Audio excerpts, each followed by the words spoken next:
Hello guys, welcome to English classes of career tune.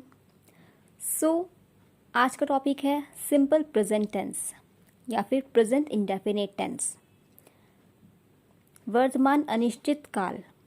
इसमें वो sentence आते हैं जिनका हमें पता नहीं होता है कब स्टार्ट हुए हैं और कब ख़त्म होंगे। नॉर्मली इन सेंटेंस में हम रेगुलर रूटीन, हैबिट्स या फिर फैक्ट का यूज़ करते हैं। जैसे मैं रोज़ वॉक पर जाती हूँ, सो मेरी हैबिट है जाना। मैं कब जाती हूँ कब आती हूँ हमें नहीं पता, बस मैं जाती हूँ। चिड़िया उड़ती हैं, एक फैक्ट है, उड़ती हैं तो उड़ती हैं। अब कब चिड़ियों ने उड़ना स्टार्ट किया, कब जाकर वो रुकी, हमें नहीं पता। सो ये एक सिंपल प्रेजेंट टेंस का सेंटेंस है। मैं खाना खाती हूँ, रीमा गाना गाती है। सो जिन वर्ड के लास्ट में बेसिकली ता हूँ, ती हूँ, ता है, ती है, ते हैं, जिन सेंटेंस के लास्ट में ये सब आते हैं वो सिंपल प्रेजेंट टेंस को या फिर प्रेजेंट इंडेफिनिट टेंस को रिप्रेजेंट करते हैं। इसका एक बेसिक स्ट्रक्चर है, सब्जेक्ट प्लस वर्ब की फर्स्ट फॉर्म या फिर एस या फिर ई एस वर्ब में ऐड होता है और उसके बाद ऑब्जेक्ट।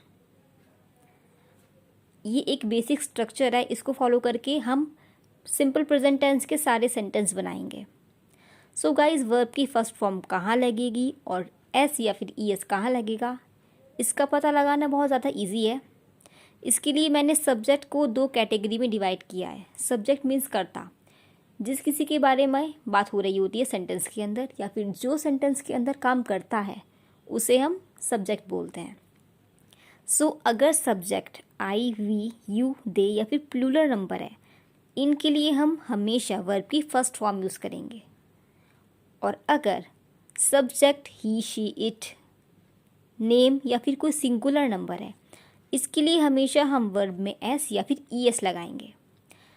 ये टेबल आप याद कर लीजिए, I, we, you, they plural number, he, she, it, name singular number, क्योंकि आगे जितनी भी टेंस की वीडियो होंगी उन सब में ये कैटेगरी दोनों ही बहुत काम आने वाली हैं।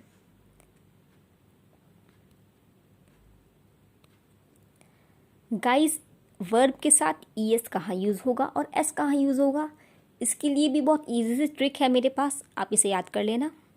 सो जिन वर्ब के लास्ट में O, S H, C H, X, S या फिर जेड आता है, उन वर्ब के साथ हमेशा ई एस लगता है। जैसे गो एक वर्ब है, गो मीन्स जाना। सो गो के साथ हम हमेशा ई एस लगाएंगे क्योंकि स्पेलिंग में लास्ट में ओ आ रहा है। सो जी ओ, सो इसके लिए हमेशा हम लास्ट में ई एस लगाएंगे, गोस। वॉश लास्ट में एस एच आ रहा है स्पेलिंग में, सो इसके साथ हमेशा हम ई एस लगाएंगे, वॉशेस। कैच लास्ट में सी एच आ रहा है, सो इसके साथ हम हमेशा ई एस लगाएंगे, मतलब कैचेस। एक स्पेशल केस होता है जहाँ पर वर्ब के लास्ट में वाई आता है, जैसे फ्लाई, एफ एल वाई। सो यहाँ पर हम क्या करते हैं, हम वाई को हटाकर आई ई एस ऐड कर देते हैं। जैसे फ्लाई है एफ एल वाई, तो इसके लिए हमने एफ एल रखा, वाई को रिमूव किया और आई ई एस लगा दिया।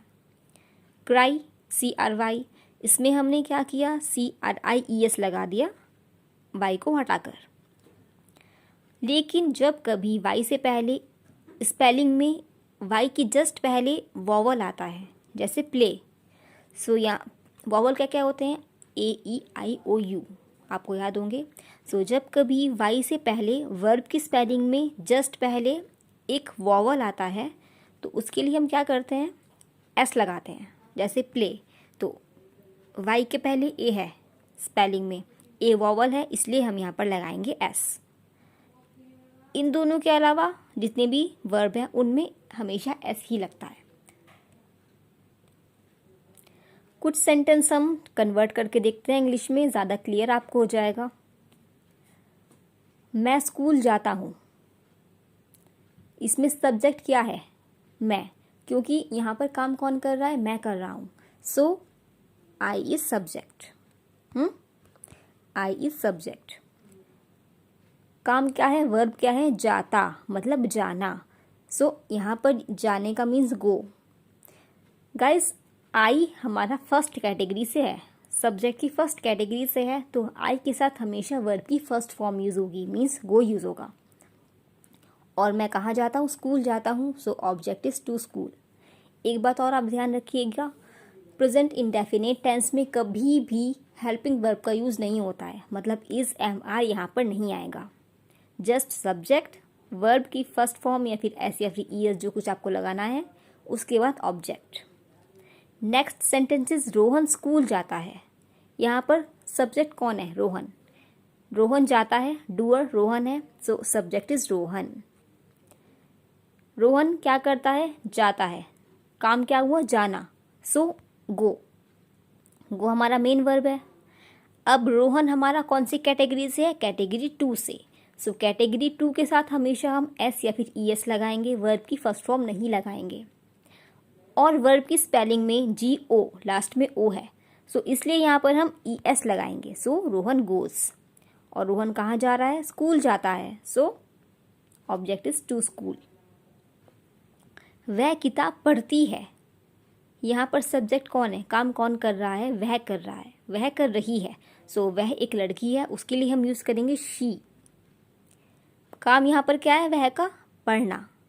पढ़ने के लिए आता है रीड या फिर स्टडी, लेकिन यहाँ पर रीड लिख दीजिए आप, READ, रीड। अब वह हमारी कौन सी कैटेगरी से है, सेकंड कैटेगरी से है, सो यहाँ पर हम इसके साथ या तो एस लगाएंगे या तो ईएस लगाएंगे। लेकिन यहाँ पर हमारे वर्ब की स्पेलिंग में लास्ट में डी है, OCH, SH, ZX ये सब नहीं है, सो इसलिए हम यहाँ पर एस लगाएंगे। सो शी रीड्स, क्या पढ़ रही है, बुक पढ़ रही है, सो बुक इज ऑब्जेक्ट।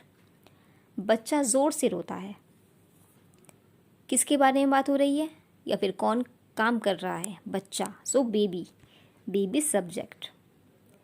बच्चा क्या कर रहा है, रो रहा है, रोता, रोने मीन्स क्राई, CRY। सो एक स्पेशल केस गाइज मैंने आपको अभी अभी यहाँ पर बताया था।